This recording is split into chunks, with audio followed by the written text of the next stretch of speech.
Hi everyone, welcome to my another mini blog.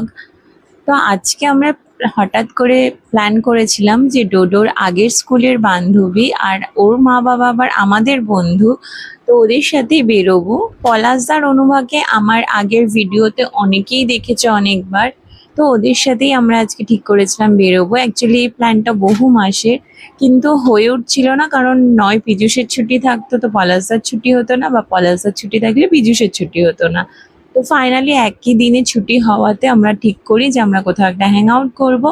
কিন্তু সল্টলেকে প্রচুর ঝড় বৃষ্টি হয়েছিল সেদিন। তো আমরা সেদিন যে ওখানে যেতে পারিনি, তো ডাইরেক্ট ডিনার করতে চলে এসেছিলাম আমাদের ফেভারিট রেস্টুরেন্ট পিটার ক্যাটে। আর পিটার ক্যাটে এসে এবছর দেখি যে ওটার টপ ফ্লোরটাও তৈরি হয়ে গেছে, আর বাইরের ভিউটা এত অ্যাস্থেটিক। আমাদের ফটো আপলোডের জন্য কিন্তু ওটা খুলে দিতে পারে, কিন্তু ওটা কিন্তু যাওয়া মানে একদমই বন্ধ, ওটা যেতে পারবে না। তারপরে চলে আসলো আমাদের ফার্স্ট স্টার্টার, চিকেন তন্দুরি আর এই যে চিলো কাবাব, যার জন্য আমি রোজ পিটার ক্যাটে যেতে পারি। কিন্তু এবার গিয়ে দেখি না, রাইসের কোয়ান্টিটি অনেক কমিয়ে দিয়েছে।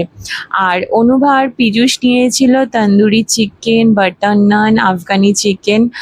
আর পলাশদা নিয়েছিল চিকেন স্টিক। চিকেন স্টিকটা কিন্তু মানে চিকেন সিজলারটা খেতে দারুণ ছিল। তারপরে ওখান থেকে বেরিয়ে বাচ্চারা গেল একটু বাস্কিন অ্যান্ড রবিন্সে। ওরা একটা অদ্ভুত ফ্লেভারের আইসক্রিম খেয়েছিল, আমি জানি না বাচ্চাদের টেস্ট কখন কিরকম ভাবে পাল্টায়। তারপরে ওখান থেকে আমরা মজা টজা করে অনেক ঘোরাঘুরি করলাম। ইভেন্ট ওই রাত্রিবেলা না পার্ক স্ট্রিট দিয়ে হেঁটে আসতে কি ভালো লাগছিল। তারপরে বাড়ি ফিরলাম, বাচ্চাগুলো তো খুব এনজয় করেছে, বাচ্চাদের সাথে আমরা বড়রাও খুব এনজয় করেছি।